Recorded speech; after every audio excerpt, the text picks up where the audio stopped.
नमस्कार मित्रों, आज हम सभी वर्तमान में जो कोरोना वैश्विक महामारी फैली हुई है, जिससे पूरा विश्व प्रभावित हो गया है, इस विषय पर हम लोग चर्चा करेंगे। इस वीडियो में हम सभी जानेंगे कि वायरस क्या होता है, कोरोना वायरस क्या होता है और इससे किस प्रकार बचाव किया जा सकता है या किस प्रकार इसका ट्रीटमेंट हो रहा है।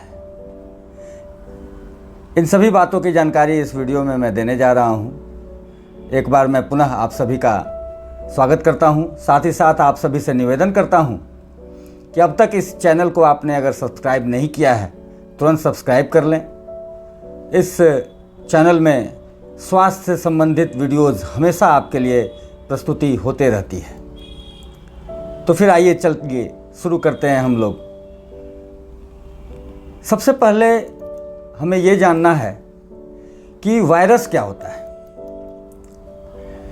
वायरस एक कोशिका रहित जीव है जिसमें कोई कोशिका नहीं होती है। जब कोई वायरस किसी सजीव के साथ, किसी सजीव के संपर्क में आता है तो उसे संक्रमित करने लगता है, तब वो सक्रिय होता है। अगर किसी सजीव के संपर्क में वायरस नहीं रहता है तो वो निष्क्रिय है, उसका कोई रोल नहीं होता है। ठीक कोरोना वायरस भी वैसे ही काम करता है। जब किसी व्यक्ति के, किसी सजीव व्यक्ति के संपर्क में आता है तो उसके कोशिका, उसके आरएनए और डीएनए को बदलने लगता है, अपने अनुरूप उसे बदलने लगता है, संक्रमित कर अपने जैसी कोशिका वहाँ पर फॉर्मेशन करने लगता है। तो जिस जगह कोरोना वायरस पहुँचता है, अपने जैसे वायरसेस की दूरी बढ़ाने लगता है, वहाँ संक्रमण बढ़ाने लगता है और हम लोग रोगग्रसित होने लगते हैं।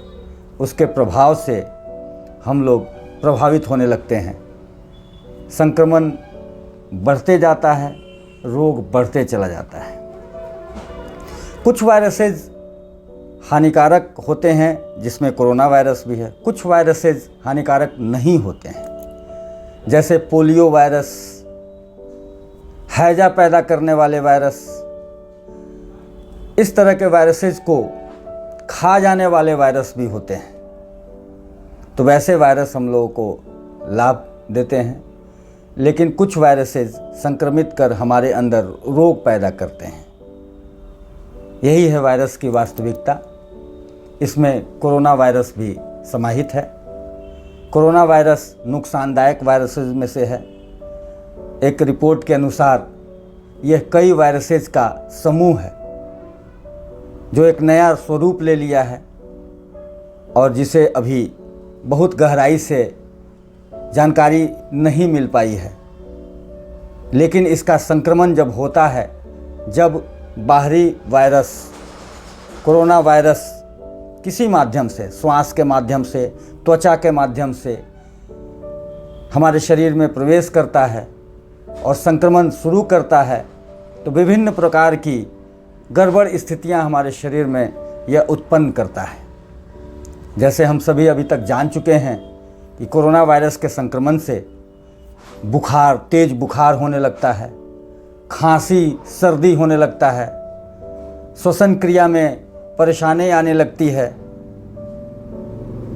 आजकल नया आ गया है, रक्त का थक्का जमने लगता है, थ्रोम्बोसिस हो जा रहा है, फेफड़ा और हृदय में ऑक्सीजन सही ढंग से जिसके कारण नहीं पहुंच पाता है, मृत्यु तक हो सकती है। डिहाइड्रेशन, डायरिया, ये सारे लक्षण अभी कोरोना वायरस के हम लोगों के समक्ष देखने को मिला है। जब कोरोना वायरस इफेक्ट करता है, संक्रमण करता है, तो इन्हीं सभी रोगों का ट्रीटमेंट किया जाता है। अब मैं इन स्थितियों से आगे बढ़ता हूं और बताता हूं कि किस प्रकार इस वायरस से हम लोग बच सकते हैं। सबसे पहले तो हम सभी जान रहे हैं कि अपनी इम्यूनिटी को बढ़ा करके अगर शरीर की इम्यूनिटी ठीक रहेगी, अच्छी रहेगी, तो किसी भी तरह का वायरस अपना वहाँ इफ़ेक्ट जो है वो जब दिखाना शुरू करेगा, संक्रमण शुरू करेगा, तो हमारे शरीर का रोग प्रतिरोधक क्षमता उसके संक्रमण से अगर अधिक शक्तिशाली रहेगा तो उसके प्रभाव को वो कम कर देता है, जिससे कि वायरस अपना प्रभाव हमारे शरीर पर गलत प्रभाव दिखाने में कमी आती है या फिर नहीं दिखा पाता है। इसलिए सबसे पहले तो हमें अपना इम्यून सिस्टम को इन्हांस करना होगा, बढ़ाना होगा। अगर अपना इम्यून पावर हम लोग बढ़ा देते हैं तो संक्रमण को हम लोग ऐसे भी कम कर सकते हैं। तो मैं कुछ एक्यूप्रेशर की बिंदुएं बताता हूं जिनके माध्यम से हम लोग अपने इम्यून सिस्टम को इन्हांस कर सकते हैं, बढ़ा सकते हैं, जिससे कोई भी संक्रमण जब हमारे ऊपर अटैक करेगा वैसी स्थिति में वो हमें ज़्यादा अपना प्रभाव नहीं दिखा पाएगा। इसके लिए कुछ बिंदुएं हैं, जैसे LI11 ये बिंदु है। यहाँ जैसे हम लोग मोड़ते हैं तो यहाँ एक उभार होता है, इस उभार पर ये एक बिंदु है LI11।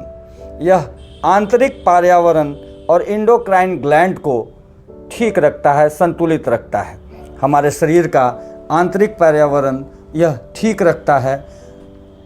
हमारे शरीर में जो एंडोक्राइन ग्लैंड्स हैं जिनसे हमारे शरीर पूरा कंट्रोल होता है, वहीं से सेक्रेशन होता है, तो हमारा शरीर सही ढंग से काम करता है, उसको यह संतुलित रखता है। साथ ही साथ CV6 यह पॉइंट नाभि के, यह नाभि है, नाभि से 2 उंगली नीचे ये CV6 है। इस पॉइंट पर भी दबाव देना है, इससे ये भी हमारे इम्यूनिटी को इन्हांस करता है। अब कुछ बिंदुएं हैं जैसे SP6 यह किडनी, स्प्लीन और लीवर को संतुलित रखता है। ये पॉइंट्स जो हैं वो पैर में होता है, इसलिए कुछ पॉइंट्स जो हैं उसको मैं अपने स्क्रीन पर दिखा देता हूँ, इससे आप लोग इसे जान सकते हैं कि ये पॉइंट कहाँ होता है।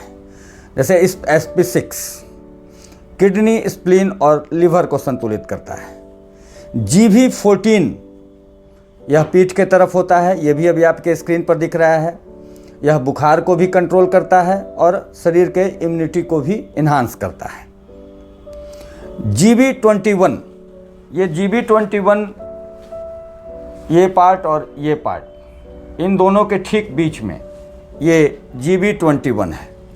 इस पॉइंट पर भी दबाव देकर के हम लोग अपने इम्यूनिटी को इन्हांस करते हैं। साथ ही साथ ST36 ये पॉइंट भी पैर में है, ये भी हमारे इम्यूनिटी को इन्हांस करता है। ये भी मैं स्क्रीन पर दिखा रहा हूँ, इसे देख करके आप जान सकते हैं कि ST36 पॉइंट कहाँ है।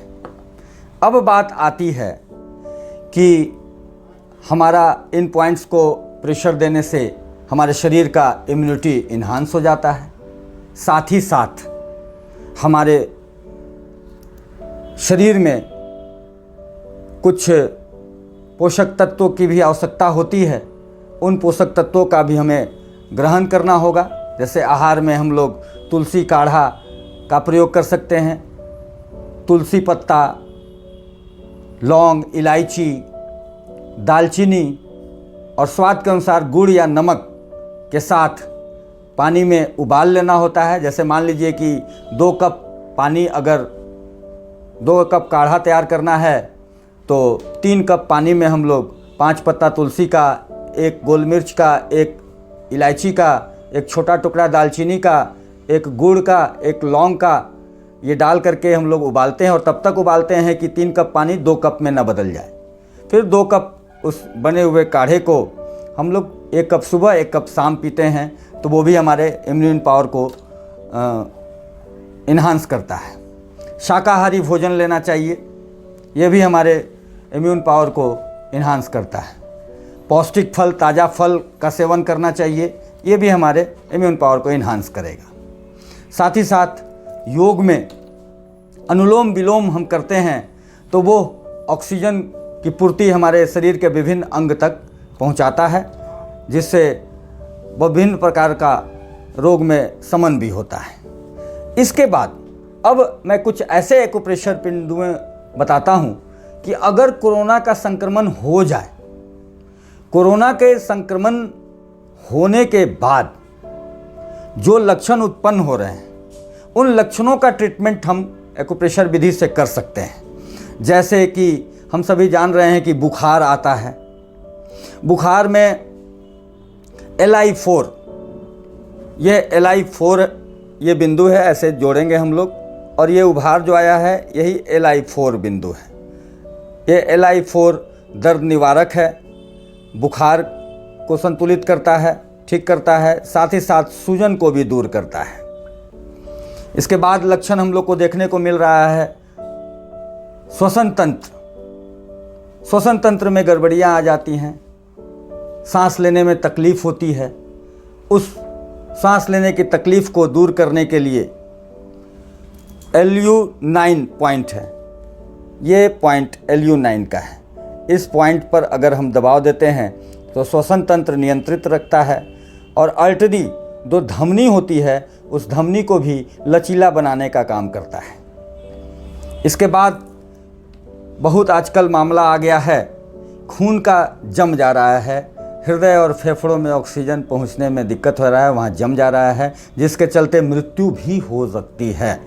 वैसे कंडीशन में H9, ये उंगली है, H9 ये ठीक ये बिंदु है नाखून के जस्ट नीचे, ये जो बिंदु है H9 का है। इस बिंदु पर दबाव दे करके हम लोग खून का जमना रोक सकते हैं, जिससे कि ऑक्सीजन का फ्लो ठीक रहे। थ्रोम्बोसिस इससे दूर होता है, थ्रोम्बोसिस को भी ये दूर करता है। मानसिक गड़बड़ी में भी इसका प्रभाव है, साथ ही साथ इमरजेंसी का ये रोकता है, बहुत सारी इमरजेंसी की स्थिति को ये दूर करता है। अब एक बात अभी आ रही है कि ऐसे इफेक्टेड लोग अचानक बेहोश हो जाते हैं, तो अचानक बेहोशी के लिए ये GV26 पॉइंट है। यहाँ इस GV26 पॉइंट पर प्रेशर देना होगा, इससे अचानक बेहोशी का हम लोग दूर कर सकते हैं। साथ ही साथ डायरिया डिहाइड्रेशन भी हो जा रहा है, इसके लिए ST36, वो भी मैं स्क्रीन पर दिखा देता हूँ। ST36 कहाँ गया है, पहले भी मैंने बताया था, इम्यूनिटी को भी बढ़ाता है, साथ ही साथ पेट संबंधी जो रोग हैं उन रोगों को दूर करता है, और डायरिया और डिहाइड्रेशन को भी यह दूर करता है। ST36 अभी आपके स्क्रीन पर दिखा रहा हूँ। इसके बाद CV14 जो है वो हृदय के लिए चेतावनी बिंदु है। CV14 नाभि से ठीक 9 उंगली ऊपर होता है, ये 4 उंगली, ये 4 उंगली और ये 1 उंगली। यहाँ CV14 यह हृदय के लिए चेतावनी बिंदु है, हृदय रोग में भी उपयोगी है। अब इस तरह की जो रोग उत्पन्न हो रहे हैं, इन तरह के रोगों को हम एक्यूप्रेशर बिंदुओं के माध्यम से भी उसके लक्षण को कम कर सकते हैं, दूर कर सकते हैं। हार्वर्ड यूनिवर्सिटी ने भी यह बताया है कि किस प्रकार एक्यूप्रेशर द्वारा ट्रीटमेंट करके इन कोरोना वायरस से संबंधित रोगों को दूर किया जा सकता है, दूर किया जा रहा है। इसमें एक्यूप्रेशर विधा बहुत ही लाभकारी है। इसके अलावे भी आ रही है बात कि सूंघने की क्षमता जो है लोगों में कम हो जा रही है कोरोना वायरस के इफेक्ट से। तो इसके लिए एक्स्ट्रा 1 पॉइंट है, ये दोनों भाव है, इसके ठीक बीच में एक्स्ट्रा 1 पॉइंट, इस पॉइंट पर देंगे तो हमारे सिर में जो 12 क्रेनियल नर्व होते हैं उसको ये संतुलित करने का काम करेगा और सूंघने की क्षमता को बढ़ाएगा।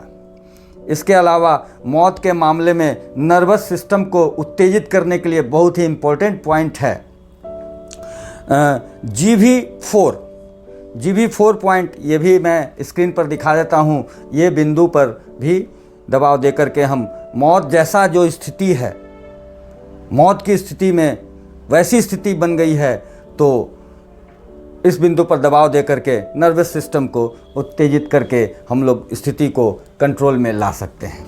ये सारी बातें हैं ये हम सभी जानते हैं कि कोरोना वायरस का मृत्यु दर बहुत ही कम है, लेकिन ये लक्षण पैदा हो जा रहे हैं। जिन लोगों को कोरोना वायरस हो जा रहा है उनके लिए भी मैंने बिंदु बताया, और इम्यून पावर बढ़ाने के लिए भी मैंने बिंदु बताया। इन सभी बिंदुओं पर हम लोग अगर दबाव देते हैं तो हमारी बॉडी इन्हांस करेगी, बॉडी का रोग प्रतिरोधक क्षमता इन्हांस होगा, और अगर कोरोना वायरस हो भी जा रहा है तो उन लक्षणों को भी एक्यूप्रेशर के इन बिंदुओं द्वारा दूर किया जा सकता है। जो भी बिंदु हमने बताया उन बिंदुओं पर 70 से 75 बार दबाव दे सकते हैं, पंपिंग की तरह दबाव देना है। इस तरीके से 70 से 75 बार या 1 मिनट तक दबाव देना चाहिए। इन पर दबाव देते हैं तो हमें बहुत ही लाभ होगा। साथ ही साथ काढ़ा जो मैंने बताया, काढ़ा का प्रयोग करें, साथ ही साथ शाकाहारी भोजन का प्रयोग करें और पौष्टिक फल आदि का प्रयोग करें। निश्चित रूपेण हम लोग इस वैश्विक महामारी कोरोना पर विजय पाएंगे और स्वस्थ रहेंगे। कोरोना जो है हमारे देश से भागेगा, हमारा राष्ट्र स्वस्थ होगा, हमारा राष्ट्र जीतेगा। धन्यवाद।